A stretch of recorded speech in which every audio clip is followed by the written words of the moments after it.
குமாரன் பரிசுத்த ஆவியின் திருப்பெயராலே ஆமேன். கண்களை மூடி ஆண்டவரை நோக்கி நாம் வேண்டுதல் செய்வோம். அன்பு நிறைந்த நல்ல ஆண்டவரே,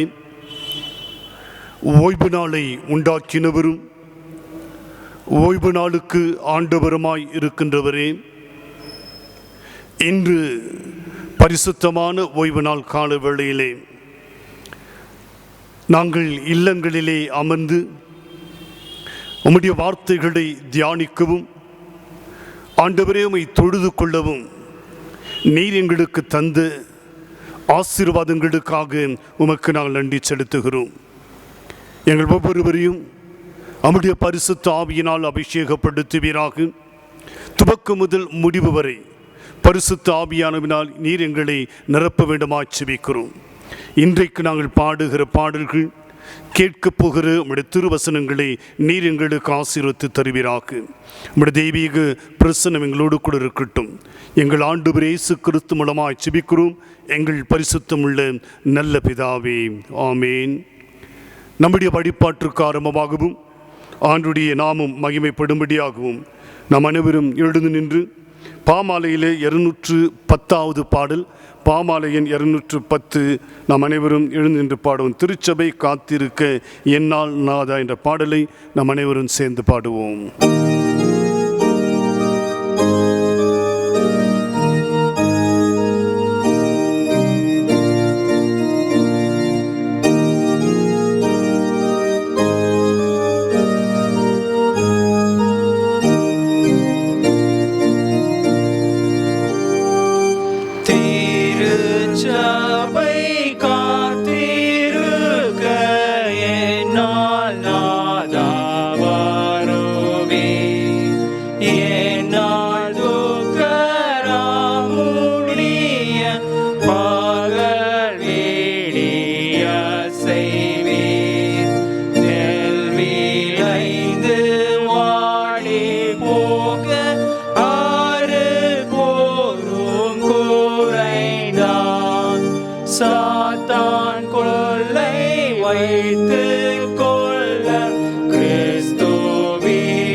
அன்புக்குரியவர்களே,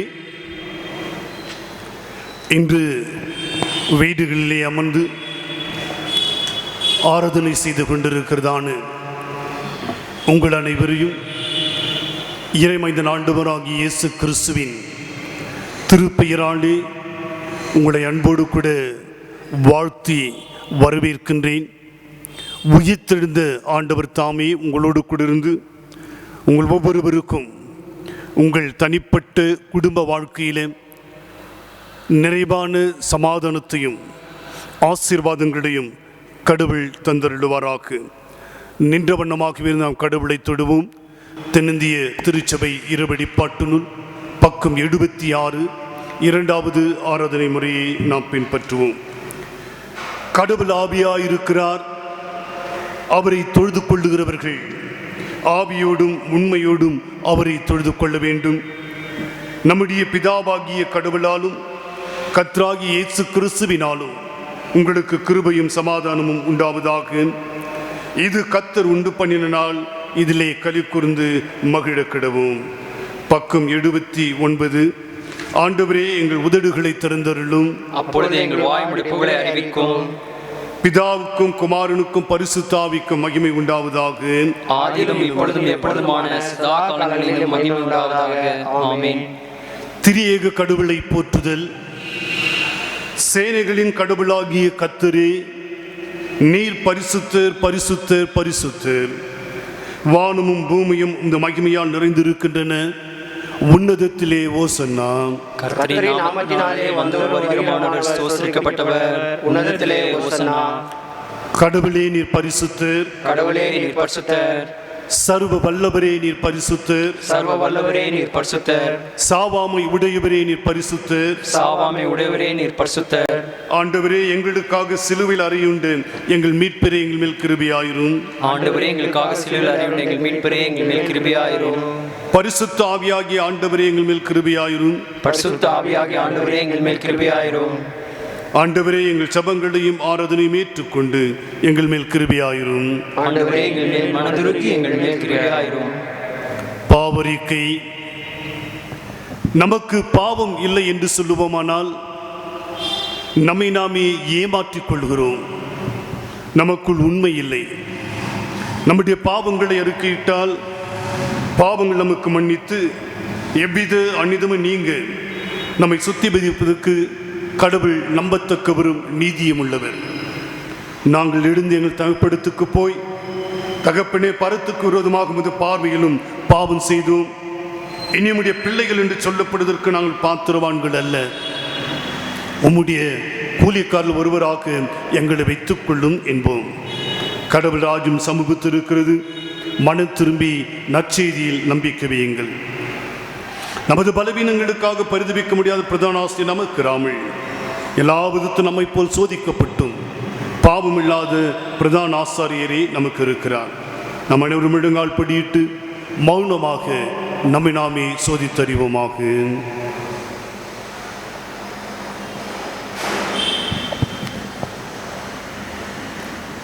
சர்வ வல்லமையுள்ள கடவுளிடத்தில் நாம் நம்முடைய பாவங்களை மனத்தூய்மையோடு கூட நாம் அறிக்கை செய்வோம். முதலாம் பாவரிக்கை அனைவரும் சேர்ந்து சொல்லுவோம். சர்வ வல்லமையும் மிகுந்த இருக்குமுள்ள பிதாவே, தப்பிப்போன ஆடுகளைப் போல நாங்கள் வெளியில் விட்டு யோசனைகளுக்கும் விருப்பங்களுக்கும் மிகவும் இணங்கி நடந்தோம்.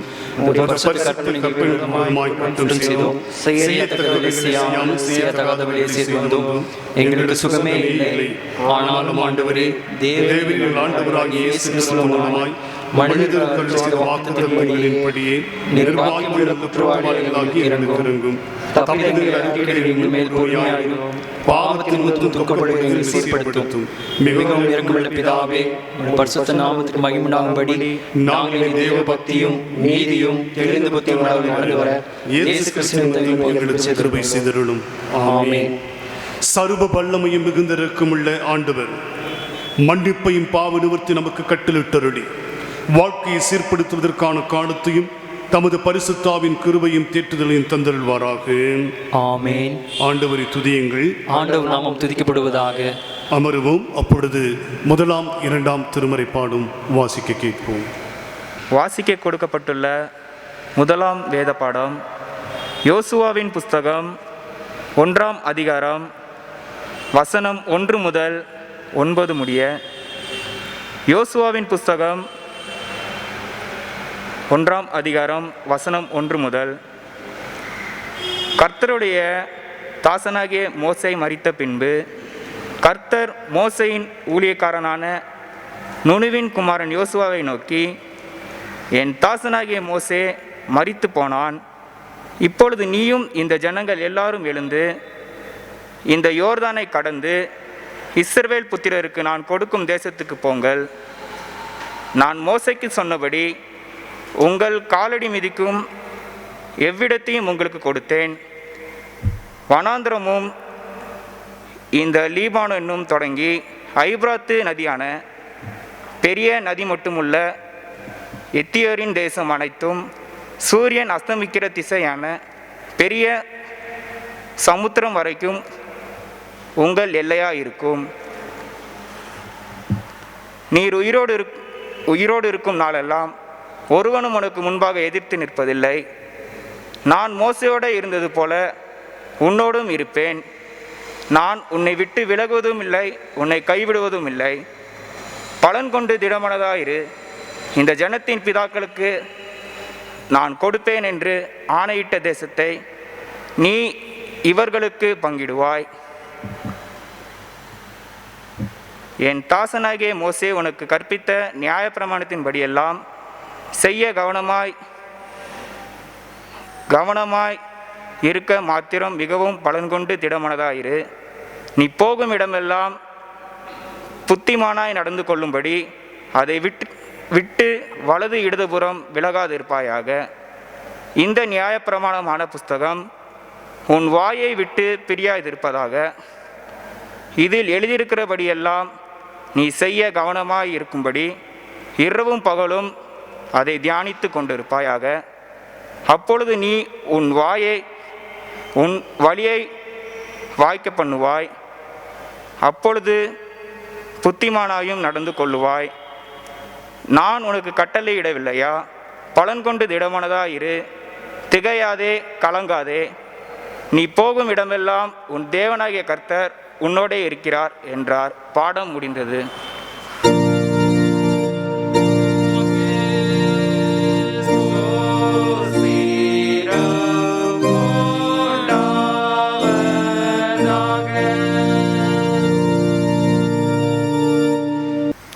வாசிக்கும்படியாக கொடுக்கப்பட்டுள்ள இரண்டாம் வேத பாடம் 2 கொரிந்தியர் 5ஆம் அதிகாரம் 16ஆம் வசனம் முதல் 6ஆம் அதிகாரம் 10ஆம் வசனம் வரை. 2 கொரிந்தியர் 5ஆம் அதிகாரம் 16ஆம் வசனம் முதல் 6ஆம் அதிகாரம் 10ஆம் வசனம் வரை. ஆகையால் இது முதற்கொண்டு நாங்கள் ஒருவனையும் மாம்சத்தின்படி அறியோம். நாங்கள் கிறிஸ்துவையும் மாம்சத்தின்படி அறிந்திருந்தாலும் இனி ஒருபோதும் அவரை மாம்சத்தின்படி அறியோம். இப்படி இருக்க ஒருவன் கிறிஸ்துவுக்குள் இருந்தால் புது சிருஷ்டியாய் இருக்கிறான். பழையவைகள் ஒளிந்து போயின, எல்லாம் புதிதாயின. இவையெல்லாம் தேவனாலே உண்டாயிருக்கிறது. அவர் இயேசு கிறிஸ்துவை கொண்டு நம்மை தம்மோடே ஒப்புரவாக்குதலின் ஊழியத்தை எங்களுக்கு ஒப்பு கொடுத்தார். அதனவெனில் தேவன் உலகத்தாருடைய பாவங்களை எண்ணாமல் கிறிஸ்துவுக்குள் அவர்களை தமக்கு ஒப்புரவாக்குதலின் உபதேசத்தை எங்களிடத்தில் ஒப்புவித்தார். ஆனபடியினாலே தேவனானவர் எங்களை கொண்டு புத்தி சொல்லுகிறது போல நாங்கள் கிறிஸ்துவுக்காக ஸ்தானாதிபதிகளாயிருந்து தேவனோடே ஒப்புரவாகுங்கள் என்று கிறிஸ்துவின் நிமித்தம் உங்களை வேண்டிக் கொள்கிறோம். நாம் அவருக்குள் தேவனுடைய நீதியாகும்படிக்கு பாவம் அறியாத அவரை நமக்காக பாவமாக்கினார். தேவனுடைய கிருபையை நீங்கள் விருதாவாய் பெறாதபடிக்கு உடன் வேலையாட்களாகிய நாங்கள் உங்களுக்கு புத்தி சொல்லுகிறோம். அனுக்கிரக காலத்திலே நான் உனக்கு செவி கொடுத்து இரட்சணிய நாளிலே உனக்கு உதவி செய்தேன் என்று சொல்லி இருக்கிறாரே. இதோ இப்பொழுதே அனுக்கிரக காலம், இப்பொழுதே இரட்சணிய நாள். இந்த ஊழியம் குற்றப்படாதபடிக்கு நாங்கள் யாதொன்றிலும் இடரல் உண்டாக்காமல் எவ்விதத்தினாலேயும் எங்களை தேவ ஊழியக்காரராக விளங்க பண்ணுகிறோம். மிகுந்த பொறுமையிலும் உபத்திரவங்களிலும் நெருக்கங்களிலும் இடுக்கண்களிலும் அடிகளிலும் காவல்களிலும் கலகங்களிலும் பிரயாசங்களிலும் கண்விழிப்புகளிலும் உபவாசங்களிலும் கற்பிலும் அறிவிலும் நீடிய சாந்தத்திலும் தயவிலும் பரிசுத்த ஆவியிலும் மாயமற்ற அன்பிலும் சத்திய வசனத்திலும் திவ்ய பலத்திலும் நீதியாகிய வலதிட பக்கத்து ஆயுதங்களை தரித்திருக்கிறதிலும் கனத்திலும் கனவீனத்திலும் துர்க்கீர்த்தியிலும் நற்கீர்த்தியிலும் எத்தரெனப்பட்டாலும் நிஜஸ்தராகவும் அறியப்படாதவர்கள் எண்ணப்பட்டாலும் நன்றாய் அறியப்பட்டவர்களாகவும் சாகிறவர்கள் எண்ணப்பட்டாலும் உயிரோடு இருக்கிறவர்களாகவும் தண்டிக்கப்படுகிறவர்கள் எண்ணப்பட்டாலும் கொல்லப்படாதவர்களாகவும் துக்கப்படுகிறவர்கள் எண்ணப்பட்டாலும் எப்பொழுதும் சந்தோஷப்படுகிறவர்களாகவும், தரித்திரர் எண்ணப்பட்டாலும் அநேகரை ஐஸ்வர்யவான்கள் ஆக்குகிறவர்களாகவும், ஒன்றுமில்லாதவர்கள் எண்ணப்பட்டாலும் சகலத்தையும் உடையவர்களாகவும் எங்களை விளங்க பண்ணுகிறோம். வாசிக்கும்படியாக கொடுக்கப்பட்டுள்ள 2ஆம் வேத பாடம் வாசித்தாயிற்று.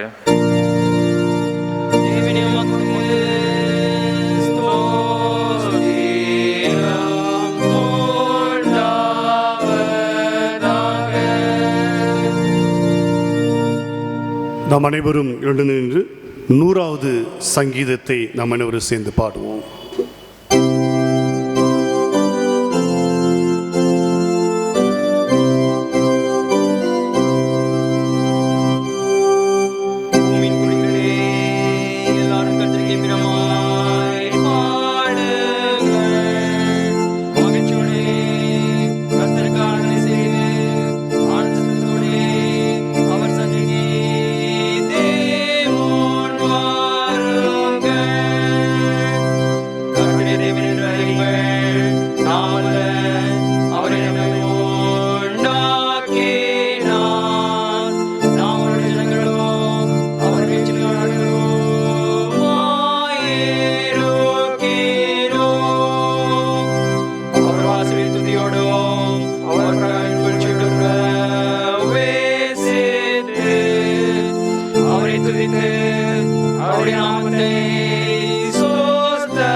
நற்செய்தி பகுதி நாம் வாசிக்க கேட்போம்.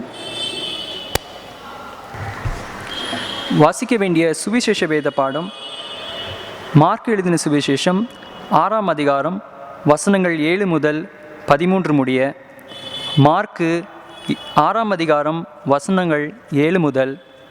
இயேசு கிறிஸ்து 12 அழைத்து அசுத்த ஆவிகளை துரத்த அவர்களுக்கு அதிகாரம் கொடுத்து, வழிக்கு பையையாகிலும் அப்பத்தையாகிலும் கச்சையில் காசையாகிலும் எடுத்துக்கொண்டு போகாமல் ஒரு தடியை மாத்திரம் எடுத்துக்கொண்டு போகவும், பாதரட்சிகளை போட்டுக்கொண்டு போகவும் 2 அங்கிகளை தரியாதிருக்கவும் கட்டளையிட்டார்.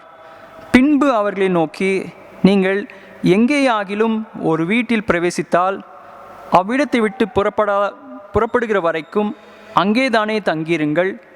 எவர்களாகிலும் உங்களை ஏற்றுக்கொள்ளாமலும் உங்கள் வசனங்களை கேளாமலும் இருந்தால் நீங்கள் அவ்விடம் விட்டு புறப்படும்போது அவர்களுக்கு சாட்சியாக உங்கள் கால்களின் கீழே படிந்த தூசியை உதறி போடுங்கள். நியாய தீர்ப்பு நாளிலே அந்த பட்டணத்திற்கு நேரிடுவதை பார்க்கிலும் சோதோம் கொமோரா பட்டணத்திற்கு நேரிடுவது இலகுவாயிருக்கும் என்று மெய்யாகவே உங்களுக்கு சொல்லுகிறேன் என்று சொல்லி அவர்கள் 2 பேராக அனுப்பினார். அவர்கள் புறப்பட்டு போய் மனந்திரும்புங்கள் என்று பிரசங்கித்து அநேகம் பிசாசுகளை துரத்தி அநேகம் நோயாளிகளை எண்ணெய் பூசி சொஸ்தமாக்கினார்கள். வாசிக்க வேண்டிய சுவிசேஷ வேத பாடம் வாசித்தாயிற்று.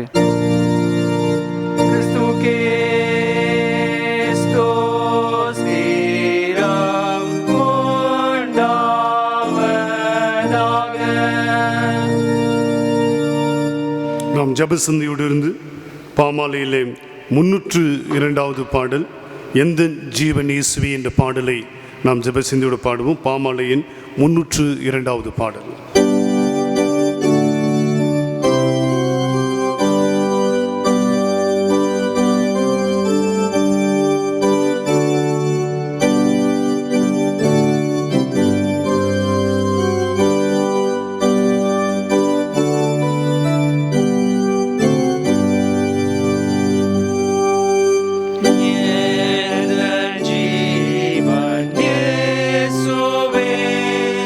Son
ஜெபம் செய்வோம்.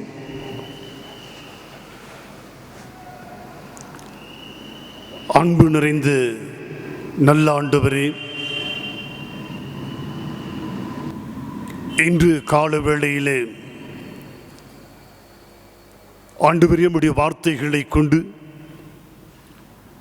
நீர் எங்களோடு கூட என்னோடு கூட நீர் பேச வேண்டுமா ஜெபிக்கிறோம். ஒவ்வொரு வார்த்தைகளும் ஆண்டவரே என்னோடு கூட பேசட்டும். ஆண்டவரே, நான் அல்ல, என்னை மறைத்து நீர் வெளிப்பட வேண்டுமா ஜெபிக்கிறோம். என்னுடைய மந்த செவிகளை திறந்து கடினமான இருதயத்தை உடைத்து நீர் எங்களோடு கூட இடைப்படுவீராக.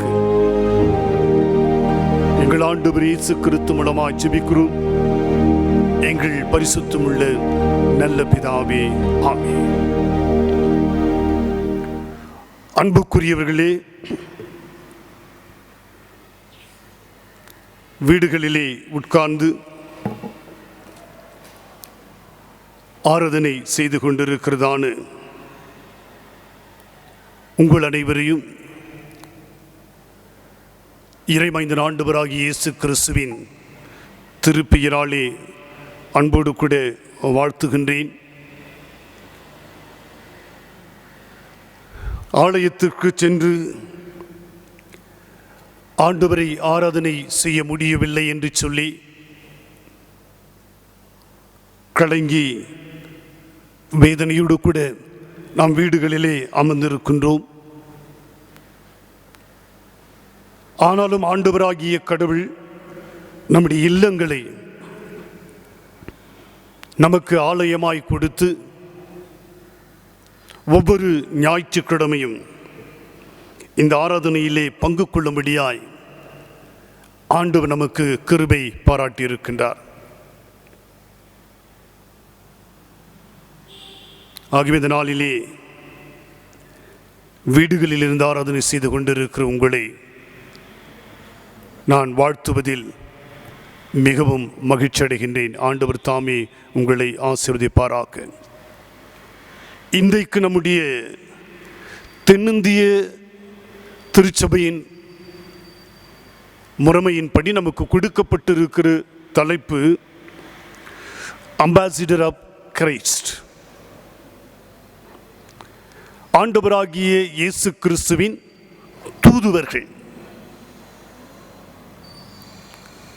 பொதுவாக தூதுவர்கள் அல்லது தூதர்கள் என்று சொன்னால் இரண்டு நாடுகளுக்கிடையே ஏற்படுகின்ற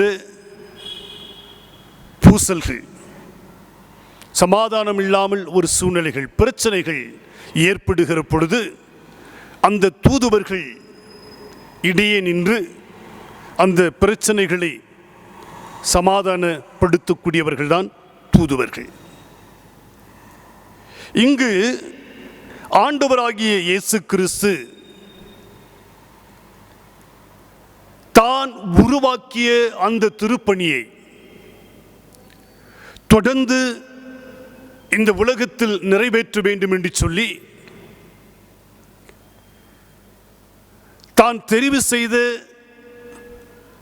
12 சீடர்களை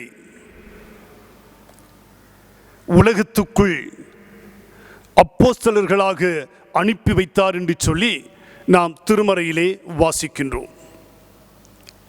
நாம் வாசிக்க கேட்டு அந்த பகுதியிலே ஆண்டவராகிய இயேசு கிறிஸ்து அந்த திருப்பணியை நிறைவேற்ற 2 பேராக ஊழியத்திற்கு அனுப்பி வைத்தார் என்று நாம் வாசிக்க கேட்டோம். மார்க்கு 3ஆம் அதிகாரத்தில் 14-15 வசனத்தை நாம் வாசிக்கிற பொழுது அவர் 12 பேரை தெரிந்து கொண்டு அவர்கள் தம்மோடு கூட இருக்கவும் பிரசங்கம் பண்ணும்படியாக தாம் அவர்களை அனுப்பவும் வியாதிகளை குணமாக்கி பிசாசுகளை துரத்தும்படி அவர்கள் அதிகாரம் உடையவர்களாய் இருக்கவும் அவர்களை ஏற்படுத்தினார் என்று சொல்லப்பட்டிருக்கிறது.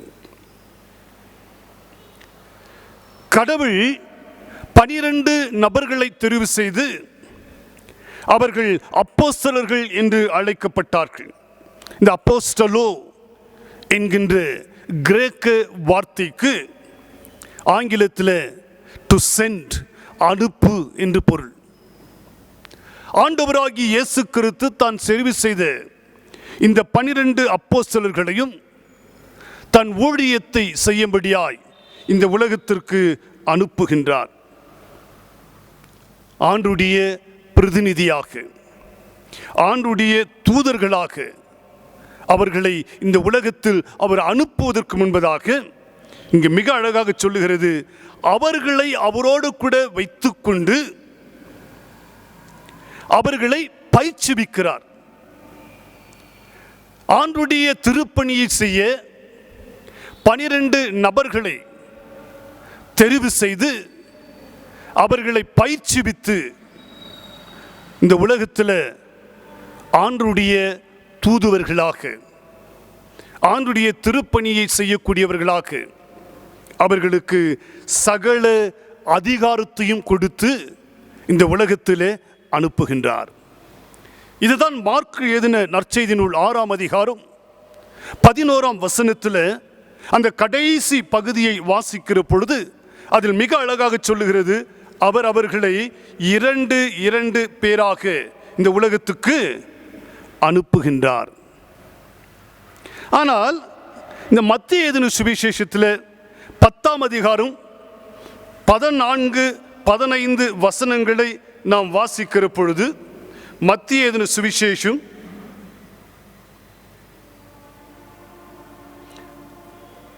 இந்த மத்திய சுவிசேஷத்தில் நீங்கள் அந்த பட்டணத்துக்குள் நீங்கள் போகிற பொழுது என்ன காரியத்தை செய்ய வேண்டும் என்று இங்கு அழகாக நமக்கு சுட்டி காண்பிக்கின்றார்.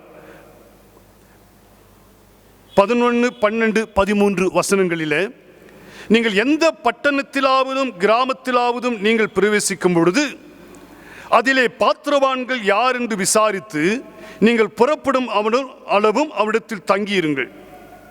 ஒரு வீட்டுக்குள் பிரவேசிக்கும் பொழுது அதை வாழ்த்துங்கள்.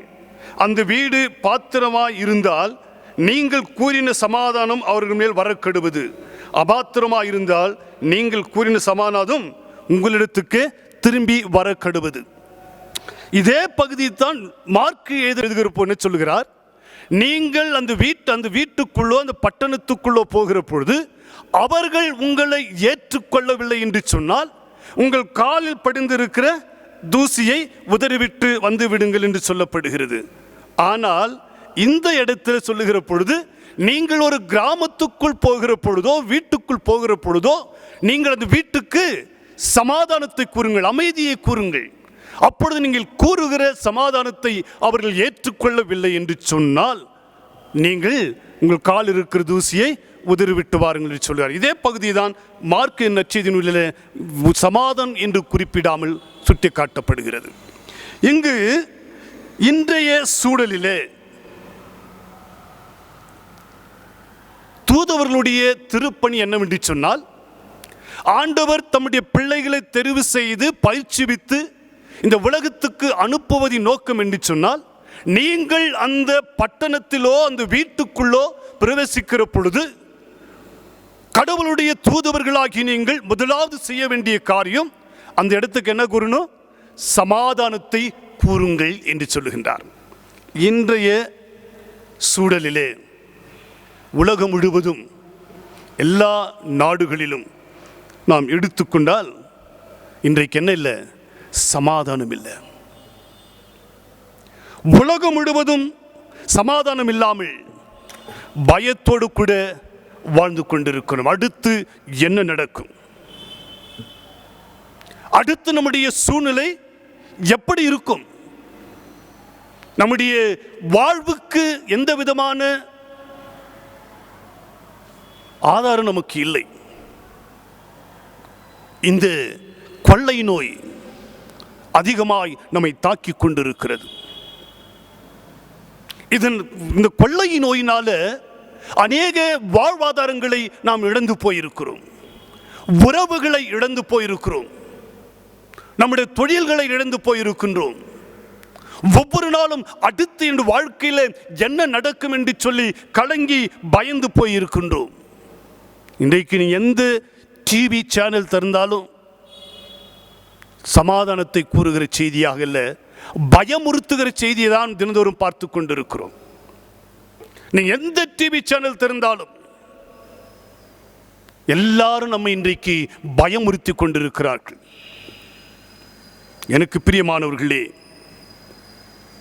ஆண்டவராகிய இயேசு கிறிஸ்து, நீங்கள் அந்த கிராமத்துக்கோ இல்லத்துக்கோ போகிற பொழுது நீங்கள் இந்த இடத்திலே உங்கள் சமாதானத்தை கூறுங்கள் என்று ஆண்டவர் சொன்னார்.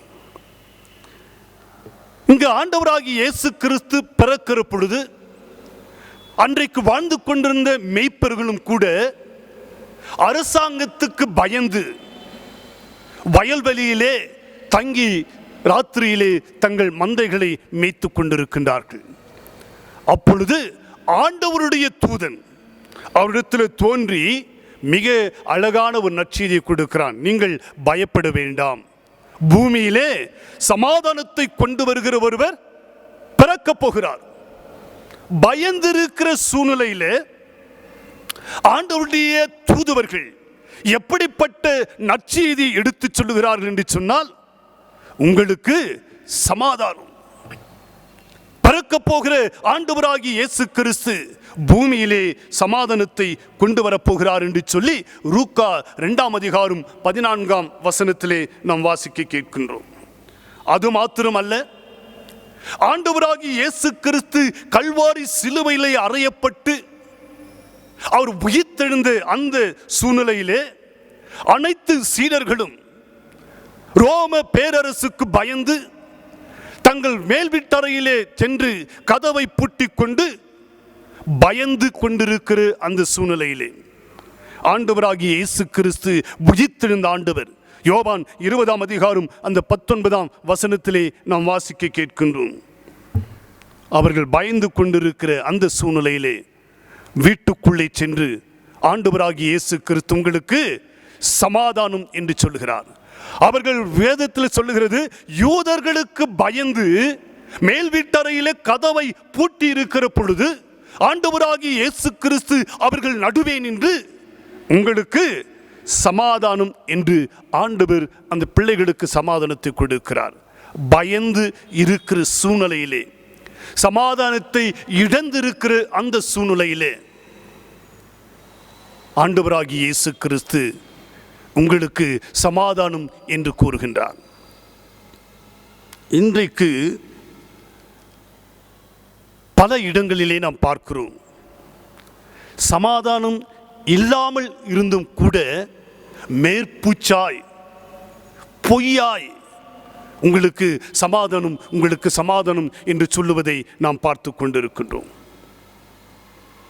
அதுதான் எரேமியா தீர்க்கதரிசி புத்தகத்தில் 8:11 நாம் வாசிக்கிற பொழுது, சமாதானம் இல்லாமல் இருந்தும் சமாதானம் என்று சொல்லி ஜனங்களை மேற்பூச்சாய் குணமாக்குகிறார்கள். நம்ம தொடர்ந்து அந்த பகுதியை வாசித்து பார்த்தோம் என்று சொன்னால், அந்த எரேமியா 8 நாங்கள் சமாதானத்திற்காய் காத்திருந்தோம், ஆனால் எங்களுக்கு சமாதானம் கிடைக்கவில்லை, ஆபத்துதான் கிடைத்தது என்று சொல்லி இங்கு எரேமியா தீர்க்கன் புலம்புகிற இந்த பகுதியை நான் பார்க்கின்றோம். எனக்கு அருமையானவர்களே, பயந்து சமாதானம் இல்லாமல் இருக்கிற சூழ்நிலையிலே இன்றைக்கு அநேகர் உங்களுக்கு சமாதானம் என்று சொல்லி மேற்பூச்சாய் ஜனங்களை ஏமாற்றி கொண்டிருக்கிற அந்த செய்தியை நாம் தினந்தோறும் பத்திரிகையிலும் செய்தித்தாளிலும் டிவியிலும் காணொலியின் மூலமாய் அவைகளை தினந்தோறும் நாம் பார்த்து கொண்டிருக்கின்றோம். தூதர்களுடைய செய்தி எப்படி இருக்க வேண்டும் என்று சொன்னால், பயமுறுத்துகிற ஒரு சமாதானமாய் இருக்கக்கூடாது. இங்கு ஆண்டவராகிய கடவுள் நமக்கு சமாதானத்தை கொண்டு வரும்படியாய்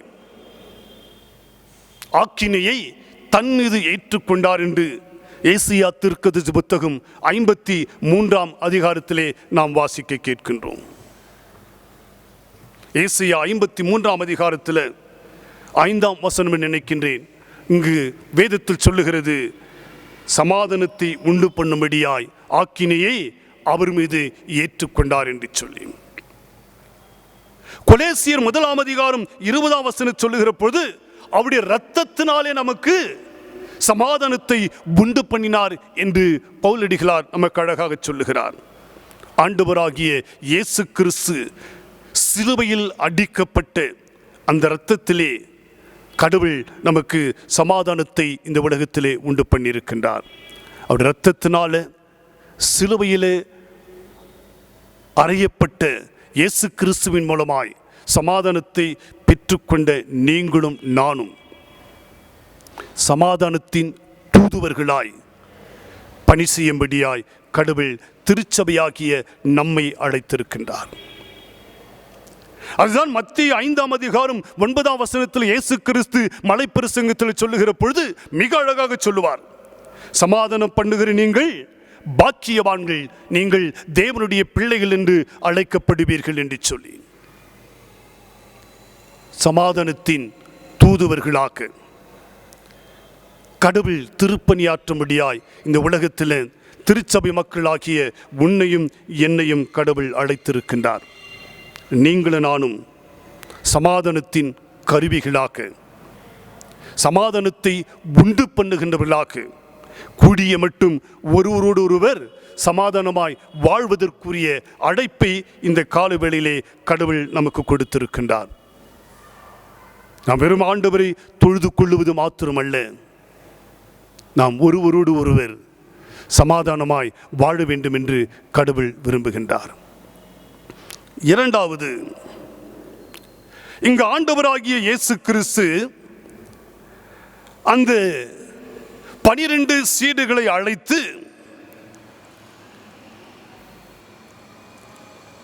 அவர்களுக்கு பிசாசுகளை துரத்தும்படியான அதிகாரத்தை அவர்களுக்கு கொடுக்கின்றார். நற்செய்தி அறிவிக்கவும் சுகப்படுத்தவும் கூடிய அந்த திருப்பணியை செய்யக்கூடிய அதிகாரத்தை அவர்களுக்கு கொடுக்கின்றார். இதுதான் மத்தேயு 10 அதிகாரத்திலும் 1 வசனத்தில் அந்த 12 நபர்களை கடவுள் அழைத்து, அப்பொழுது அவர் தம்முடைய 12 சீடர்களை தம்மிடத்தில் வரவழைத்து அசுத்த ஆவிகளை துரத்தவும் சகல வியாதிகளையும் சகல நோய்களையும் தீர்க்கவும் அவர்களுக்கு அதிகாரம் கொடுத்தார் என்று சொல்லப்பட்டிருக்கிறது. அதே மத்தேயு 10 அதிகாரம் 7-8 வசனங்களிலே அந்த 10 அதிகாரத்தில் 7-8 வசனம் சொல்லுகிறார், அவர்களை அனுப்பிவிட்டு அவர்கள் போகையிலே பரலோக ராஜ்யம் சமீபமாயிருக்கிறது என்று பிரசங்கியுங்கள். முதலாவது சொல்லுகிற காரியம் என்ன? நீங்கள் உலகத்துக்குள் உங்களை அனுப்புகிற பொழுது நீங்கள் சமாதானத்தை கூறுங்கள் என்று சொல்லுகிறார். இப்பொழுது ஆண்டவர் சொல்லுகிறார், நீங்கள் உலகத்துக்குள் போகிற பொழுது அவங்களுக்கு என்ன சொல்லணுமா? மனம் திரும்புங்கள். அழகாக சொல்லுகின்றார், நீங்கள் மனம் திரும்புங்கள், பரலோக ராஜ்யம் சமீபமா இருக்கிறது என்று பிரசங்கியுங்கள். அடுத்து சொல்லுகிறார், வியாதியுள்ளவர்களை சொஸ்தமாக்குங்கள், குஷ்டரோகிகளை சுத்தம் பண்ணுங்கள், மரித்தோரை எழுப்புங்கள், பிசாசுகளை துரத்துங்கள், இலவசமாய் பெற்றீர்கள், இலவசமாய் கொடுங்கள் என்று சொன்னார். இதை வியாபாரம் பண்ண சொல்லல. ஆனால் இன்றைக்கு சுகப்படுத்தக்கூடிய ஊழியம் என்பது வியாபார சந்தை பொருளாக இன்றைக்கு மாற்றப்பட்டிருக்கிறது. ஆண்டவராகிய இயேசு கிறிஸ்து மிக தெளிவாக சொல்லியிருக்கின்றார், நீங்கள் பரலோக ராஜ்யத்தின் சுவிசேஷத்தை இந்த உலகத்திற்கு அறிவிக்கவும் வியாதியுள்ளவர்களை சுகமாக்கவும் நான் உங்களை இந்த உலகத்துக்குள் அனுப்புகிறேன் என்று சொன்னார். இதைதான் நீங்கள் வாசிக்க கேட்ட அந்த நற்செய்தி பகுதியில் ரோமர் 6ஆம் அதிகாரம் 12-13 வசனங்களிலே அவர்கள் செய்கிறார்கள். அவர்கள் புறப்பட்டு போய் அவர்கள் செய்த காரியம் என்ன? மனம் திரும்புங்கள் என்று பிரசங்கித்து பிசாசுகளை துரத்தி அநேக நோய்களை எண்ணெய் பூசி சுகமாக்கினார்கள். இயேசு கிறிஸ்து இந்த உலகத்திலே அனுப்புகிற பொழுது அவர்களுக்கு என்ன அதிகாரத்தை கொடுத்தார்களோ அப்படியே சீடர்கள் உலகத்துக்குள் சென்று மனம் திரும்புங்கள் என்று பிரசங்கித்து அநேக வியாதிகளை சுகமாக்கினார்கள் என்று வேதம் சொல்லுகிறது. இங்கு யோவான் ஸ்நானகர் மத்தேயு 3ஆம் அதிகாரம் 2ஆம் வசனத்தில் சொல்லுகிற பொழுது மனம் திரும்புங்கள், பரலோக ராஜ்யம் சமீபமாக இருக்கிறது என்று பிரசங்கித்தான். இதுதான் ஆண்டவராகிய இயேசு கிறிஸ்துவும் அதே மத்திய எழுதின நற்செய்தி நூல் 4ஆம் அதிகாரம் 17ஆம் வசனத்தில் ஆண்டவராகிய இயேசு கிறிஸ்து சொல்லுகிற பொழுது மனம் திரும்புங்கள், பரலோக ராஜ்யம் சமீபமாக இருக்கிறது என்று பிரசங்கித்தார்கள். ஆண்டவராகிய இயேசு கிறிஸ்துவினால் தெரிந்து கொள்ளப்பட்டு அனுப்பப்பட்ட அந்த 12 சீடர்கள் அப்போஸ்தலர்களும் கூட இந்த உலகத்தில் ஆண்டவர் தனக்கு கொடுக்கப்பட்ட அந்த அதிகாரத்தை பயன்படுத்தி அவர்கள் உலகத்தில் வந்து 12 பேர்களும் மனம் திரும்புங்கள், பரலோக ராஜ்யம் சமீபமாக இருக்கிறது என்று பிரசங்கித்து அன்றைக்கு ஆதி திருச்சபையில் அநேகரை சுகமாக்கினார்கள், அநேக வியாதிகளை சுகமாக்கினார்கள். அந்த சீடர்கள் வழியாய் ஆதி திருச்சபையிலே அவர்கள் போகிற இடங்களெல்லாம் அற்புதங்களும் அடையாளங்களும் நடைபெற்றது என்று சொல்லி வேதம் சொல்லுகிறது. வீடுகளை நீங்கள் அதை குறித்து வைத்து வாசித்துக் கொள்ளுங்கள். அப்போஸ்தலர் 2ஆம் அதிகாரம் 43ஆம் வசனத்திலும், அப்போஸ்தலர் 5ஆம் அதிகாரம் 12ஆம் வசனத்திலும், 2 கொரிந்தியர் 12ஆம் அதிகாரம் அந்த 2 பகுதியில் வாசிக்கிற பொழுது மிக தெளிவாக சொல்லப்பட்டிருக்கிறது. அன்றைக்கு அப்போஸ்தலர்கள் உலகத்துக்குள் சென்ற போது அவர்கள் மூலமாய் அற்புதங்களும் அடையாளங்களும் நடைபெற்றது என்று சொல்லி, இதுதான் பவுலடிகளார் சொல்லுகிற பொழுது அப்போஸ்தலர் 20ஆம் அதிகாரம் 24ஆம் வசனத்தில் மிக அழகாக சொல்லுகிறார். தேவனுடைய கிருபையின் சுவிசேஷத்தை பிரசங்கம் பண்ணும்படிக்கு நான் கிறிஸ்துவிடத்தில் பெற்ற ஊழியத்தை நிறைவேற்றவே விரும்புகிறேன் என்று பவுலடிகளார் மிக அழகாக சொல்லுகின்றார். ஆகவே ஆண்டவர் தங்களுக்கு கொடுத்த அந்த அதிகாரத்தை பயன்படுத்தி உலகத்திலே வந்த சீடர்கள் ஆண்டவராகிய இயேசு கிறிஸ்துவின் சுவிசேஷத்தை, நற்செய்தியை, மனம் திரும்புங்கள், பரலோக ராஜ்யம் சமீபமாய் இருக்கிறது என்று பிரசங்கித்து அநேகரை கிறிஸ்துவின் மந்தைக்குள்ளாய் சேர்த்தார்கள். அது மாத்திரமல்ல, ஆண்டவர் கொடுத்தப்பட்ட அந்த அதிகாரத்தை பயன்படுத்தி உலகம் முழுவதும் சென்று அநேக வியாதிகளை சுகமாக்கினார்கள். ஆண்டவர் சொல்லுகிறார், நீங்கள் இலவசமாய் வாங்கினீர்கள், அதை இலவசமாய் கொடுங்கள் என்று சொன்னது போல அநேகருக்கு அற்புதங்களையும் அடையாளங்கள் வழியாய் அவர்கள் ஊழியம் செய்தார்கள். இன்றைக்கு இந்த திருப்பணி செய்யும்படியாக தான் தூதுவர்களாகிய நம்மை கடவுள் இந்த உலகத்துக்குள் அனுப்பியிருக்கிறார். இன்றைக்கு மக்களை பயமுறுத்த வேண்டும் என்கின்ற நற்செய்தி அல்ல, இந்த கடைசி இந்த கொடூரமான நாட்களிலே மனம் திரும்புங்கள், ஆண்டுடைய ராஜ்யம் சமீபமாய் இருக்கிறது என்ற நற்செய்தியை அறிவிக்கும்படியாய் கடவுள் நம்மை தூதுவர்களாக இந்த இடத்தில் வைத்திருக்கின்றார். நம்முடைய செய்தி எப்படி இருக்க வேண்டும் என்று சொன்னால், ஆண்டவராகிய இயேசு கிறிஸ்து நம்முடைய பாவத்துக்காக இந்த உலகத்தில் சிலுவையிலே அறையப்பட்டார். அவருடைய ராஜ்யம் சமீபமாக இருக்கிறது. மனம் திரும்பி சுவிசேஷத்தில் நீங்கள் நம்பிக்கை வைத்து ஆண்டவராகிய இயேசு கிறிஸ்துவை ஏற்றுக்கொள்ள வேண்டும் என்கின்ற அறைக்கூவலின் நற்செய்தி இன்றைய திருச்சபை மக்களாகிய நம்முடைய கரங்களிலே ஆண்டவர் கொடுத்திருக்கின்றார். நீங்களும் நானும் ஆண்டுடைய தூதுவர்களாக சுவிசேஷத்தை அறிவிக்கின்றவர்களாகவும் சகல வியாதிகளை சுகமாக்குகின்றவர்களாகவும் கடவுள் அவருடைய திருப்பணி ஆற்றும்படியாய் நம்மை அழைத்திருக்கின்றார். மூன்றாவது, ஒப்புரவாகுதலின் ஊழியம். நீங்கள் வாசிக்க கேட்ட அந்த நிருப பாடத்தில் 2 கொரிந்தியர் 5ஆம் அதிகாரம் 18, 19, 20 வசனங்களை நீங்கள் வாசிக்கிற பொழுது 2 கொரிந்தியர் 5ஆம் அதிகாரம் 18, 19, 20 வசனங்களை வாசிக்கிற பொழுது இங்கு மிக அழகாக சொல்லப்பட்டிருக்கிறது. இவைகளெல்லாம் தேவனால் உண்டாயிருக்கிறது. அவர் இயேசு கிறிஸ்துவை கொண்டு நம்மை தம்மோடு ஒப்புருவாக்குதலின் ஊழியத்தை எங்களுக்கு ஒப்புவித்தார். இங்கு ஆண்டவராகிய கடவுள் இயேசு கிறிஸ்துவை கொண்டு எங்களை ஒப்புருவாக்கினார். அந்த ஒப்புருவாக்கின ஊழியத்தை எங்களுக்கு கொடுத்திருக்கின்றார். இது யார் சொல்றது? அப்போஸ்தலர்கள் சொல்லுகிறார்கள். ஆண்டுடைய ஊழியத்தை அதிகாரத்தை பெற்றுக்கொண்டு உலகத்திற்கு வந்து அப்போஸ்தலர்கள் பவுலடிகளார் சொல்லுகின்றார், நாங்கள் ஆண்டவராகிய இயேசு கிறிஸ்து எங்களை ஒப்புரவாக்கின அந்த திருப்பணியை இப்பொழுது நாங்கள் செய்யும்படியாய் இந்த உலகத்திற்கு வந்திருக்கின்றோம். 19ஆம் வசனத்தில் அது என்னவெனில், தேவன் உலகத்தாருடைய பாவங்களை எண்ணாமல் கிறிஸ்துவுக்குள் அவர்களை ஒப்புரவாக்கின் உபதேசத்தை எங்களிடத்தில் ஒப்புவித்தார்.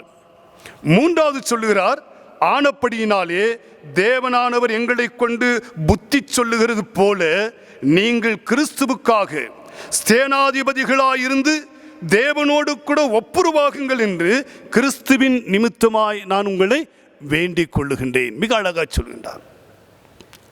ஆகவே கடவுள் எவ்விதமாய் நம்மை ஒப்புரவாக்கினார்? மிக அழகாக சொல்கிறார், கடவுள் இயேசு கிறிஸ்துவின் மூலமாய் எங்களை ஒப்புரவாக்கினார். கடவுள் எப்படி ஒப்புரவாக்கினார்?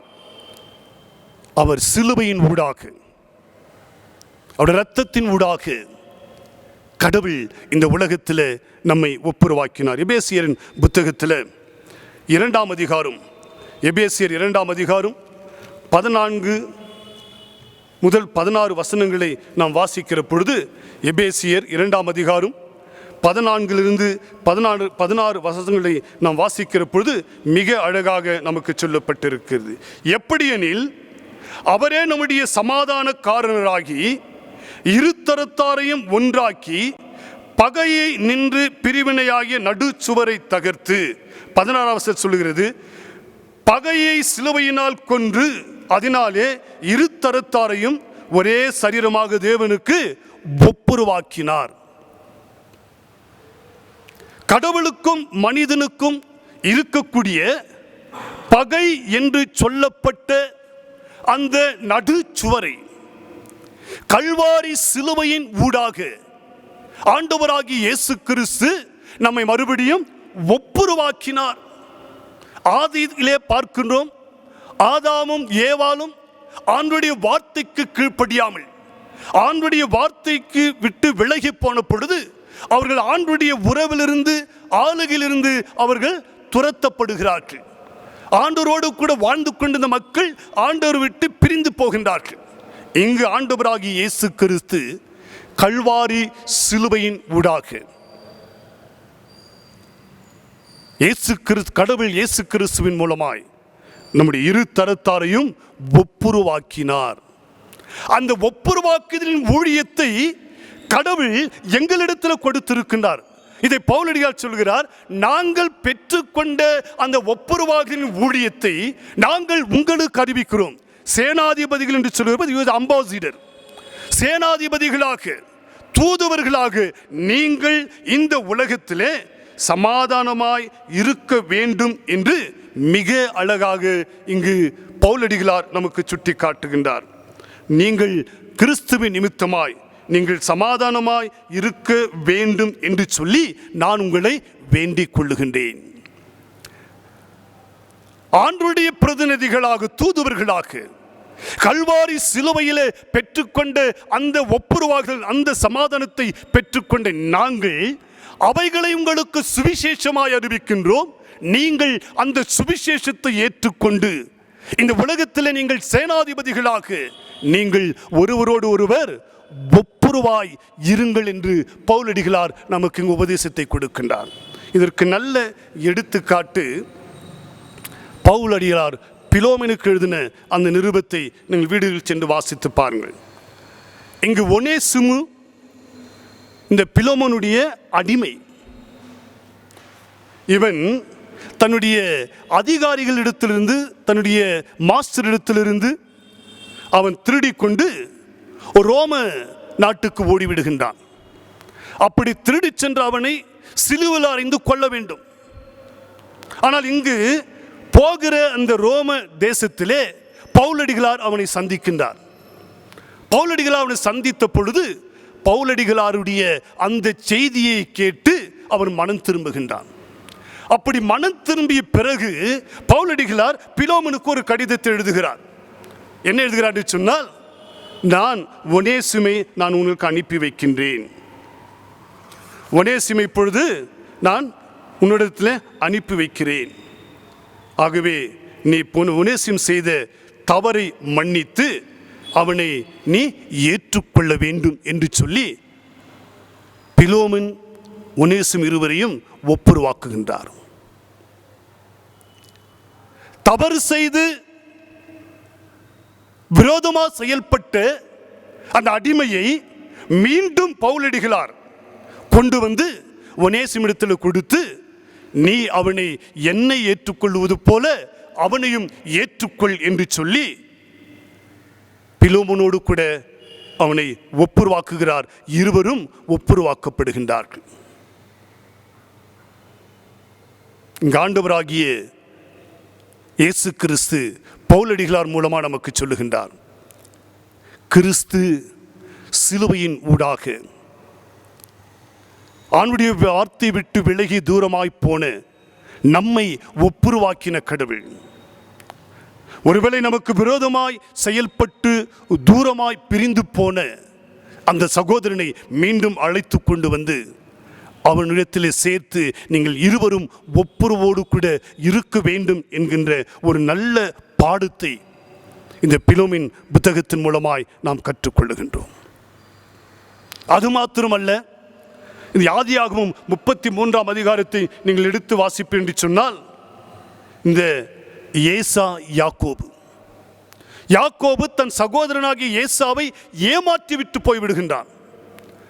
தன்னுடைய சேஷபுக்தபாத்து தன் சுதந்திரத்தை அவன் எடுத்துக்கொண்டு ஓடி போய் விடுகின்றான். ஆனால் இந்த 33ஆம் அதிகாரத்தில் 4ஆம் வசனம் சொல்லுகிறது, அப்பொழுது ஏசா எதிர்கொண்டு ஓடி வந்து அவனை தழுவி அவன் கழுத்தை கட்டிக்கொண்டு அவனை முத்தம் செய்தான். இருவரும் அழுதார்கள். தன் சகோதரன் ஏமாற்றி விட்டான். ஆனால் ஏசா தன் சகோதரனை பார்க்கிற பொழுது அவன் என்னை ஏமாற்றி விட்டானே என்று சொல்லி அவன் எந்த விதத்திலும் அவனை விரோதிக்காமல் அவனை கட்டி தழுவி பிடித்து கொண்டு இருவரும் தங்களை ஒப்புரவாக்கிக் கொள்ளுகின்றார்கள். இன்றைக்கு பவுலடிகளார் சொன்னது போல இயேசு கிறிஸ்து நம்மை ஒப்புரவாக்கும்படியாய் கல்வாரி சிலுவையிலே தன்னை முழுமையாய் ஒப்புக் கொடுத்தார். ஆகவே நீங்களும் அந்த ஒப்புரவாகுதலை நீங்கள் நிறைவேற்றும் என்று மிக அழகாக சொல்லுகிறார், புத்தி சொல்லுகிறார். என்ன புத்தி சொல்ல தெரியுமா? நீங்கள் கிறிஸ்துவுக்குள் சேனாதிபதிகளாயிருந்து கூடிய மட்டும் நீங்கள் சமாதானமாய் இருக்க வேண்டும் என்று ஒப்புரவாகுங்கள் என்று நான் உங்களை வேண்டிக் கொள்ளுகின்றேன். நீங்கள் கூடிய மட்டும் உங்களுடைய சொந்த சகோதரனோடு, சொந்த சகோதரியோடு, உள்ள தகப்பனோடு, உன் தாயோடு, உன் திருச்சபையோடு, ஒருவேளை உனக்கு விரோதமாய் அவர்கள் செயல்பட்டு இருக்கலாம். இங்கு பவுலடியார் சொல்லுகிறார், நான் பெற்றுக்கொண்ட அந்த ஒப்புரவாகுதலை நான் உங்களுக்கு புத்தி சொல்லுகிறேன், நீங்களும் ஒருவரோடொருவர் ஒப்புரவாகுங்கள் என்று சொல்லி. எனக்கு அன்பானவர்களே, இன்றைக்கு அநேகர் நாம் வீடுகளிலே உட்கார்ந்து கொண்டு யோசித்துக் கொண்டிருக்கலாம். இன்றைக்கு அநேகர் வைராக்கியத்தோடு கூட வாழ்ந்து கொண்டிருக்கலாம். என் உயிரே போனாலும் சரி, என் சகோதரர் வீட்டில், என் சகோதரி வீட்டில், என்னுடைய தாய் வீட்டில் நான் காலையே வைக்க மாட்டேன் என்று சொல்லி வைராக்கியமான ஒரு வாழ்க்கை வாழ்ந்து கொண்டிருக்கலாம். ஒருவேளை இந்த ஆலயத்தில் ஒவ்வொரு ஞாயிற்றுக்கிழமை ஆராதனை செய்கிற நீங்கள் நானும் பயபக்தியோடு கூட வேதாகமத்தை கையில் வைத்துக் கொண்டு ஆண்டவரை தொழுது கொள்ளலாம். உன் கண்டு சகோதரத்தில் அன்பு கூறாது நீ உன் காணாதிருக்கிறவனால் பார்க்க முடியாது. இங்கு ஆண்டவர் சொல்லுகின்றார், நீங்கள் கூடிய மட்டும் ஒருவரோடொருவர் ஒப்புரவோடு கூட வாழுங்கள் என்று சொல்லுகின்றார். இதைதான் இயேசு கிறிஸ்து மத்திய 5ஆம் அதிகாரத்தில் அந்த 23, 24 வசனம் என்று சொல்லுகிறேன். அதில் சொல்லுகிறார், நீங்கள் முதலாவது போய் உன் சகோதரிடத்தில் ஒப்புரவாகிவிட்டு பிறகு வந்து உங்கள் காணிக்கைகளை செலுத்து என்று சொல்லுகின்றார். எனக்கு பிரியமானவர்களே, இன்றைக்கு ஆண்டவராகிய கடவுள் திருச்சபை மக்களாகிய உன்னையும் என்னையும் அவருடைய தூதுவர்களாக இந்த உலகத்தில் அனுப்பியிருக்கின்றார். இந்த தூதுவர்களாக உலகத்திற்கு வந்த நீங்களும் நானும் கூடிய மட்டும் சமாதானத்தை கூறுகின்ற தூதுவர்களாக, கூடிய மட்டும் ஒருவரோடு ஒருவர் சமாதானத்தோடு கூட வாழுகின்றவர்களாக. இரண்டாவது, நீங்களும் நானும் ஆண்டவருக்கு மனம் திரும்புங்கள், பரலோக ராஜ்யம் சமீபமாக இருக்கிறது என்று சொல்லி நற்செய்தியை அறிவித்து தேவைகளோடு கூட இருக்கிற, வியாதியோடு கூட இருக்கிற மக்களுடைய தேவைகளை சந்திக்கவும்.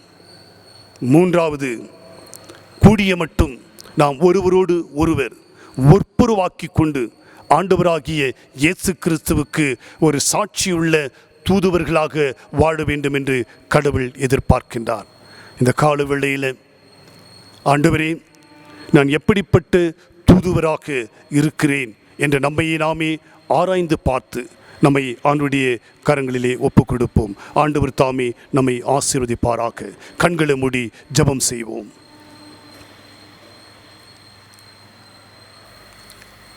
அன்பு நிறைந்த நல்ல ஆண்டவரே, நீர் எங்களோடு கூட பேசின வார்த்தைகளுக்காக நாங்கள் உமக்கு நன்றி செலுத்துகின்றோம். ஆண்டவரே, உம்முடைய தூதுவர்களாக நாங்கள் உலகத்துக்குள் செல்லுகிற பொழுது கூடிய மட்டும் நாங்கள் சமாதானத்தோடு கூட வாழவும், மனம் திரும்புதலுக்குரிய நற்செய்தியை அறிவிக்கவும், சுகவீனத்தோடு தேவைகளோடு கூட இருக்கிற மக்களுடைய தேவைகளை சந்திக்கவும், ஒப்புரவோடு கூட நாங்கள் ஒருவரை ஒருவர் ஏற்றுக்கொண்டு இந்த உலகத்தில் வாழவும் உங்கள் அருளை எங்களுக்கு தாரும். ஒவ்வொருவரையும் ஆசீர்வதியும். சமாதானத்தின் தேவத்தாமே எங்களுக்கு சமாதானத்தை தருவீராக. எங்கள் ஆண்டவர் இயேசு கிறிஸ்து மூலமாய் ஜெபிக்கிறோம் எங்கள் பரிசுத்தமுள்ள நல்ல பிதாவே, ஆமென்.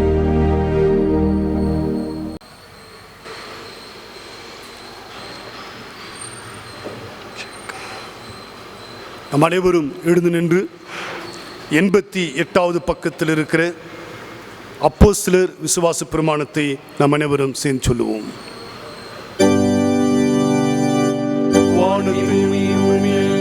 சர்வபிதாவாகிய தேவனை விசுவாசிக்கிறேன்.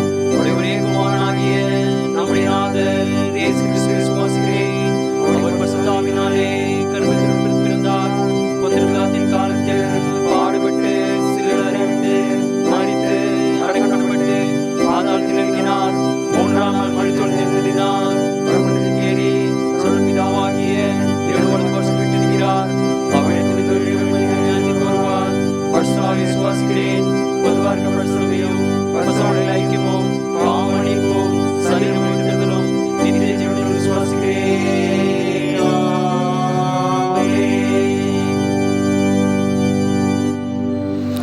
திருச்சபையின் அறிவிப்புகள். அன்புக்குரியவர்களே, இன்று நம்முடைய திருச்சபையில் பிறந்த நாள், திருமண நாளை கண்டிருக்கிற அனைத்து திருச்சபை குடும்பங்களுக்கும் ஆயர், பரிபாலனக்குழு அங்கத்தினர் அனைவரின் சார்பிலும் உங்களுக்கு பிறந்த நாள், திருமண நாள் நல்வாழ்த்துக்களை உங்களுக்கு தெரிவித்துக் கொள்கின்றோம். ஆண்டவர் தாமே உங்கள் அனைவரையும் ஆசீர்வதித்து இந்த புதிய ஆண்டிலே உங்களுக்கு நிறைவான சமாதானத்தை கடவுள் தந்தருளுவாராக. ஒருவேளை இந்த லாக்டவுன் நாட்களிலே வீடுகளிலே அமர்ந்திருக்கிற நீங்கள் ஒவ்வொரு நாளும் உங்கள் தனிப்பட்ட குடும்ப ஜெபங்களிலே நீங்கள் ஜெபித்துக் கொள்ளும்படி உங்களை அன்போடு கூட நாங்கள் கேட்டுக்கொள்கின்றோம். ஏற்ற காலத்தில் சீக்கிரமாய் ஆண்டவர் ஒரு நல்ல சூழலையும் ஒரு அமைதியும் கொண்டு வரும்படியாய் நாம் தொடர்ந்து ஜெபிக்கும்படி உங்கள் அன்போடு கூட கேட்டுக்கொள்கின்றேன். நாங்களும் உங்களுக்காக தொடர்ந்து ஜெபிக்கின்றோம். ஒருவேளை உங்களுடைய தேவைகள் ஜெப குறிப்புகள் இருக்கும் என்று சொன்னால் நீங்கள் எங்களுக்கு தெரியப்படுத்தினால் ஒவ்வொரு நாளும் நாங்கள் உங்களுக்காக பாரத்தோடு கூட ஜெபிக்கின்றோம். நாம் இன்றைக்கு பத்திரிகையிலே செய்தித்தாளிலும் நியூஸில் கேட்டுக்கொண்டிருக்கிறோம், இந்த கொரோனா வைரஸ் அதிகமாய் பரவி மக்களை தாக்கி கொண்டிருக்கிறேன் சொல்லி. தயவு செய்து உங்களுடைய பிள்ளைகளையும் நீங்களும் வெளியே தேவையில்லாமல் சுற்றாமல் உங்கள் பிள்ளைகளிலே நீங்கள் வீடுகளிலே தயவு செய்து வைத்து பிள்ளைகளை நீங்கள் படிக்க ஊக்கப்படுத்துங்கள். ஒவ்வொரு நாளும் நீங்கள் பெற்றோர் பிள்ளைகளோடு கூட அமர்ந்து பிள்ளைகளை படிக்க உற்சாகப்படுத்தும்படி உங்களை மிகவும் அன்போடு கூட நான் கேட்டுக்கொள்கின்றேன். தொடர்ந்து கர்த்தர் உங்களை ஆசீர்வதிப்பார். ஒருவேளை நீங்கள் பலவீனமாக இருக்கிற இந்த நேரத்திலே நீங்கள் எங்களோடு கூட தெரியப்படுத்தினால் நாங்கள் உங்களுக்காக தொடர்ந்து ஜெபிக்கின்றோம். நீங்கள் அநேகர் ஒரு சிலர் நீங்கள் ஆண்டவருக்கென்று உங்கள் காணிக்கைகளை செலுத்தி வருகின்றீர்கள். அப்படி நீங்கள் காணிக்கைகளை செலுத்த வேண்டும் என்று விரும்புகிறவர்கள் ஒருவேளை நீங்கள் ட்ரெஸரர், செக்ரட்டரி மற்றவர்களுடைய நீங்கள் அணுகி நீங்கள் உங்களுடைய மாத சந்தாக்களை நீங்கள் செலுத்த வேண்டி சொன்னால் தொடர்ந்து நம்முடைய திருச்சபையின் திருப்பணி நடைபெறுவதற்கு மிகவும் உதவியாக இருக்கும். ஆகவே நீங்கள் ஜெபியுங்க. உங்களால் இயன்றவைகளின் நீங்கள் கொடுத்து உற்சாகப்படுத்தும்படி உங்களை மிகவும் அன்போடு கூட கேட்டுக்கொள்கின்றேன். ஆண்டவர் தாமே உங்கள் அனைவரையும் ஆசீர்வதித்து உங்களுக்கு நிறைவான சமாதானத்தை உங்கள் குடும்பங்களிலே கடவுள் தந்தருளுவாராக. ஒருவேளை பிறந்தநாள் திருமண நாளை கண்டவர்கள் நீங்கள் இருக்கிற இடங்களிலே நீங்கள் முழங்கால் படியிட்டால் நாங்கள் உங்களுக்காக ஜெபிக்கிறோம். கர்த்தர் உங்களை ஆசீர்வதிப்பாராக.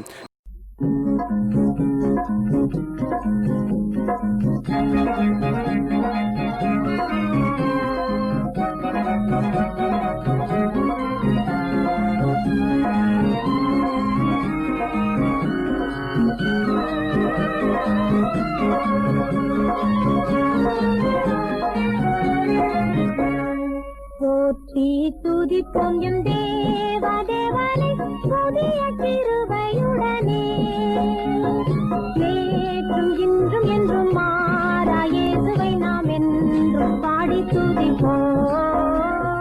நேற்றும் இன்றும் என்றும் மாறா இயேசுவை நாம் என்றும் பாடி துதிப்போம். இயேசுவென்னும் நாமமே என் ஆத்மாவின் கீதமே, என் நேசரேசுவை நான் என்றும் ஏத்தி மகிழ்ந்திடுவேன். என் நேசரேசுவை நான் என்றும் ஏத்தி மகிழ்ந்திடுவேன்.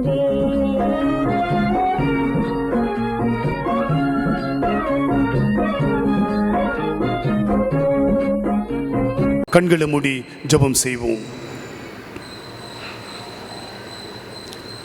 அன்பு நிறைந்த நல்ல ஆண்டவரே, இந்த கால வேளையிலே என்னுடைய திருச்சபையிலே பிறந்த நாட்களையும் திருமண நாட்களையும் கண்டிருக்கிற பிள்ளைகளையும் உடைய கரங்களிலே கொடுக்கின்றோம். ஒரு ஆண்டை தம்முடைய பிள்ளைகளுக்கு இலவசமாய் தந்த கடவுள் இந்த ஆண்டு முழுவதும் ஏராளமான நன்மைகளினால் நீர் தம்முடைய பிள்ளைகளை ஆசீர்வதிப்பீராக. வயது திரும்ப வாழ வயது போல் மாற்ற வேண்டி சொன்ன கடவுள் இன்னும் அநேக பிறந்த நாட்களையும் திருமண நாட்களையும் கண்டு உமக்கு சாட்சி உள்ள பிள்ளைகளாக வாழ உடைய அருளை பிள்ளைகளுக்கு தந்தருள வேண்டும். ஆச்சரிக்கும் சமாதானத்தின் தேவன் தாமே அந்த பிள்ளைகளுக்கு ஒரு நிறைவான சமாதானத்தை தருவீராக. இந்த ஆண்டு முழுவதும் நன்மையினாலும் கிருபையினாலும் இரக்கங்களினாலும் முடிசூட்டி ஆசீர்வதிப்பீராக. எங்கள் ஆண்டவர் இயேசு கிறிஸ்து மூலமாய் ஜெபிக்கிறோம் எங்கள் பரிசுத்தமுள்ள நல்ல பிதாவே, ஆமென். தந்தை, மைந்தன், தூய ஆவியின் அன்பும் அருளும் கூட்டுறவு ஆசீர்வாதம் உங்கள் அனைவரோடும் இன்றும் மீண்டும் சதா காலங்களிலும் தங்கி நிலைத்திருப்பதாக. ஆமென். நம் அனைவரும் நின்ற வண்ணமாக இருந்து கீர்த்தனையில 180வது பாடல் ஆதாரம் நீர்தானையா என் துறையே ஆதாரம் நீர்தானே என்ற பாடலை நம் அனைவரும் சேர்ந்து பாடுவோம்.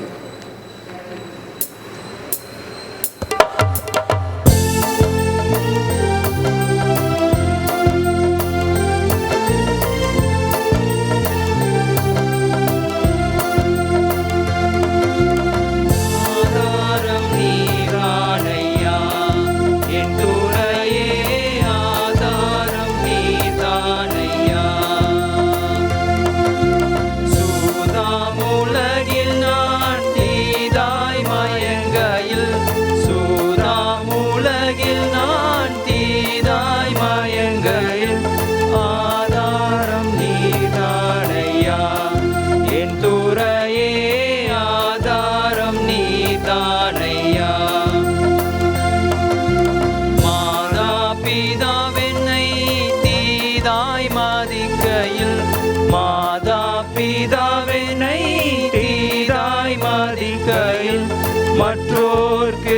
பற்றேதையா, எளியன் மேல் மற்றோர்க்கு பற்றேதையா, எளியனுக்கு ஆதாரம் நீதானையா, என் துறையே ஆதாரம் நீதானையா.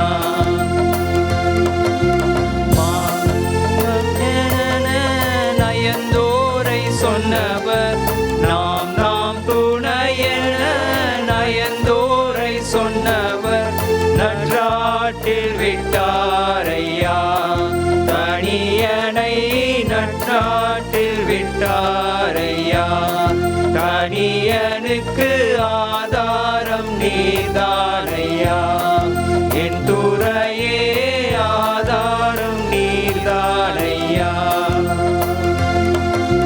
கற்றோர் பெருமையே மற்றோர் அருமையே, கற்றோர் பெருமையே மற்றோர் அருமையே, வற்றாக்கிருபை நதியே என் பதியே, வற்றாக்கிருபை நதியே என் பதியே, ஆதாரம் நீதானையா, என் துறையே ஆதாரம் நீதானையா.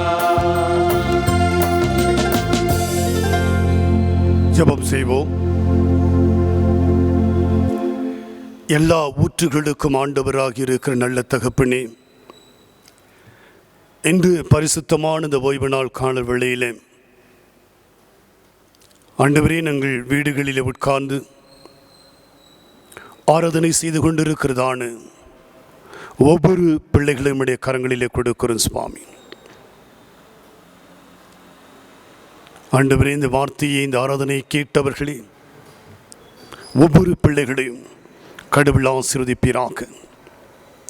சமாதானம் இல்லாமல், அமைதி இல்லாமல், கண்ணீரோடும் கவலையோடும், உடைந்து போன இருதயத்தோடும், ஏமாற்றத்தோடும், கைவிடப்பட்ட நிலையிலே அடுத்து எங்களுக்கு என்ன நடக்கும் என்று சொல்லி பயந்து வாழ்ந்து கொண்டிருக்கிற ஒவ்வொரு பிள்ளைகளையும் உடைய கரங்களிலே கொடுக்கிற ஆண்டவரே, அந்த குடும்பத்தின் மக்கள் ஒவ்வொருவருக்கும் உம்முடைய சமாதானத்தை தர வேண்டுமாய் ஜெபிக்கிறோம். நீருடைய தேவைகளை சந்திப்பீராக. திகையாதே, கலங்காதே, நானும் தேவன், நான் உன்னோடு கூட இருக்கிறேன் என்று சொல்லி ஒவ்வொரு பிள்ளைகளுக்கும் உடைய தைரியத்தை தர வேண்டுமாய் ஜெபிக்கிறோம். ஆண்டவரே, இந்த சூழ்நிலையிலே எங்கள் வியாபாரங்கள் மூடப்பட்டது, எங்கள் தொழில் சரியான முறையிலே செய்யப்பட முடியவில்லை என்று சொல்லி ஒவ்வொரு நாளும் கலங்கி போயிருக்கிற அந்த பிள்ளைகளை கடவுள் ஆசீர்வதிப்பீராக. அவர்கள் கையிட்டு செய்கிற ஒவ்வொரு வியாபாரங்களையும் கடவுள் ஆசீர்வதிப்பீராக. அந்த குடும்பங்களுக்கு நிறைவான சமாதானத்தை தார சுவாமி. சோர்ந்து போயிருக்கிற அந்த பிள்ளைகளை ஆண்டவரே, நீர் கரம் பிடித்து தைரியப்படுத்த வேண்டுமாய் ஜெபிக்கிறோம். பலவீனத்தோடு கூட மருத்துவமனைக்கு செல்ல முடியாமல், வீடுகளிலே வியாதியோடு கூட வாழ்ந்து கொண்டிருக்கிற ஒவ்வொரு பிள்ளைகளுக்காக ஜெபிக்கிறோம். ஆண்டவரே, நம்முடைய ஆணிப்பட்ட கல்வாரி கரம் அந்த பிள்ளைகளை தொடுவதாக. தழும்புகளால் நீர் குணமாக்க வேண்டுமாய் ஜெபிக்கிறோம். ஒரே ஒரு வார்த்தை மாத்திரம் சொன்னீர், அதிபதியின் வேலைக்காரன் அப்பொழுது சுகமடைந்தார். ஆண்டவரே, யாரின் வஸ்திரத்தை தொட்டிதினி சொன்னீர், ஒரு வல்லமை புறப்பட்டது. ஆண்டவரே, இந்த கால வேளையில் நாங்கள் பாரத்தோடு கூட ஜெபிக்கிறையா. பலவீனத்தோடு கூட இருக்கிற ஒவ்வொரு பிள்ளைகளோட படுக்கையை கர்த்தர் மாற்றி போடுவீராக. ஒவ்வொருவரையும் ஆசீர்வதிப்பீராக. எனக்கு சித்தம் உண்டு, நீ சுத்தமாகி என்று சொல்லி அந்த பிள்ளைகளுக்கு நீ ஒரு நல்ல அற்புதங்களை தாரும். வியாதியின் படுக்கை மாற்றி போடும். அந்த குடும்பத்தோட மெய்யான சமாதானத்தை தரவிடமாய் ஜெபிக்கிறோம். குறிப்பாக ஆண்டவரே, இன்னைக்கு இந்த வியாதியினால் பாதிக்கப்பட்டிருக்கிற அநேக குடும்பங்கள் உண்டு ஆண்டவரே. அந்த குடும்பங்கள் எல்லாரும் உடைய கரங்களில் கொடுக்கிற ஆண்டவரே. அந்த குடும்பங்களில் சமாதானத்தை தாரும். அந்த குடும்பங்களை ஆசீர்வதியும். அந்த நாளில கூட உடைய அரசாங்கத்துக்காக நாங்கள் ஜெபிக்கிறோம். உடைய தலைவர்களுக்காக நாங்கள் ஜெபிக்கிறோம். மருத்துவத்துறைக்காக ஜெபிக்கிறோம். காவல்துறைக்காக ஜெபிக்கிறோம். ஆண்டவரே, இரவு பகல் என்று பாராமல் எங்களுக்காக பணி செய்கிற அவர்களுடைய கரங்களில் கொடுக்கிற சுவாமி, எந்த ஆபத்தும் அந்த பிள்ளைகளுக்கு வராதபடி நீர் அந்த பிள்ளைகளை பாதுகாத்துக் கொள்ள வேண்டுமா ஜெபிக்கிறோம். மீண்டும் ஒரு விஷயம் ஆண்டவரே, இந்த திருச்சபை குடும்பங்கள் எல்லாரும் கரங்களிலே கொடுக்கிறோம். ஒவ்வொரு பிள்ளைகளையும் ஆஸ்வதிப்பீராக. இந்த ஆராதனையிலே தவறுகள், குற்றங்கள், குறைகள் இருக்குமானால் தயவாக மன்னித்து எங்களையும் விண்ணப்பங்களை நீர் ஏற்றுக்கொள்ள வேண்டுமா ஜெபிக்கிறோம். உம்முடைய சமாதானத்தினால் எங்களை ஒவ்வொருவர் நிரப்பும். ஆசீர்வதியும், ஆசீர்வதியும். எங்கள் ஆண்டவர் இயேசு கிறிஸ்து மூலமாய் ஜெபிக்கிறோம் எங்கள் பரிசுத்தமுள்ள நல்ல பிதாவே, ஆமென். நம்முடைய ஆண்டவராகிய இயேசு கிறிஸ்துவின் கிருபை, நம்முடைய பிதாவாகிய கடவுளின் அன்பு, பரிசுத்த ஆவியானுடைய ஐக்கியமும் வழிநடத்தல் சமாதான கூட்டுறவு நம் அனைவரோடும், வியாதினால் பாதிக்கப்பட்ட பிள்ளைகளோடும், பிறந்த நாள் திருநாளை கண்ட பிள்ளைகளோடும், அனைத்து குடும்பங்களோடும் இன்னும் சதா காலங்களிலும் தங்கி நிலைத்திருப்பதாக.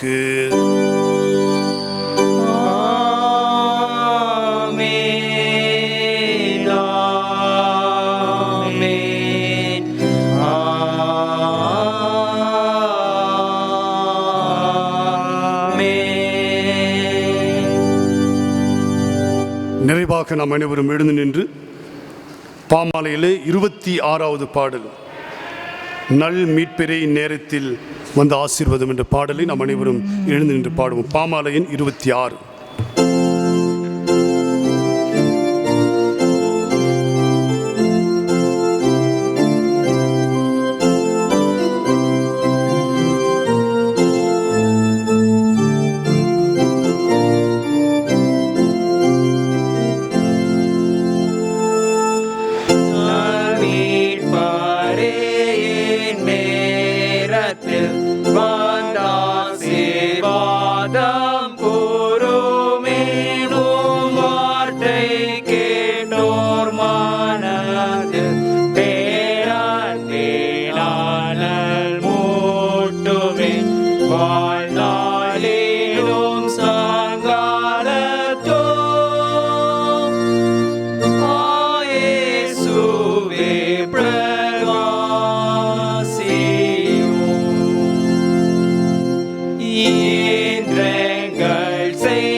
கர்த்தர் உங்களோடு இருப்பாராக, அவர் ஆவியோடு இருப்பாராக.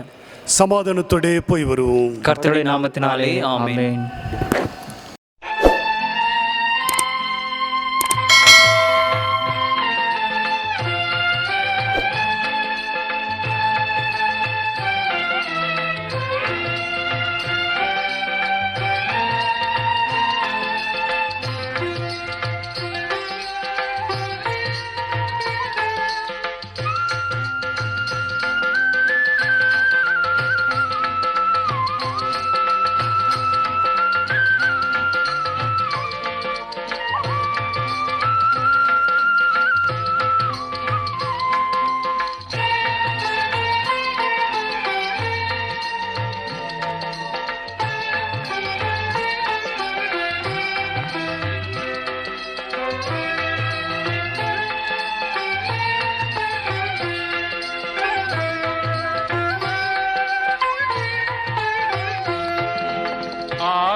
உலகில் நான் தீதால் மயங்கையில் சூதாம் உலகில் நான் தீதால் மயங்கையில் ஆதாரம் நீதானையா.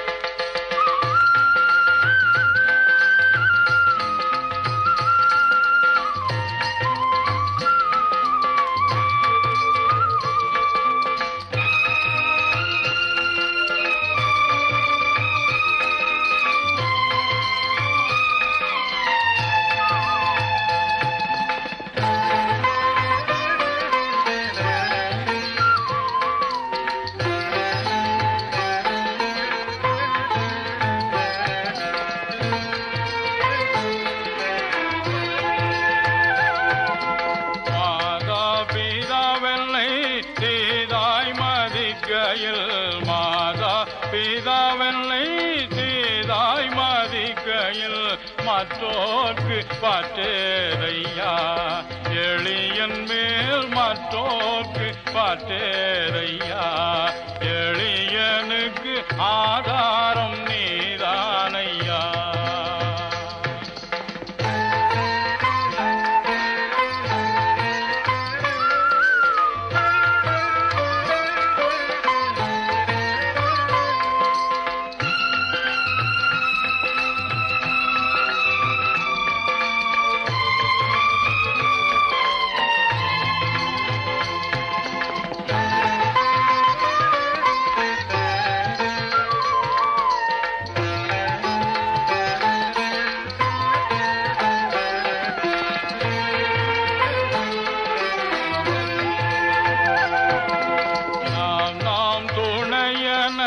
நயந்தூரை சொன்னவர் நாம் துணையன நயந்தூரை சொன்னவர் நட்டாற்றில் விட்டாரையா. தனியனை நட்டாற்றில் விட்டாரையா. தனியனுக்கு ஆதாரம் நீதானையா.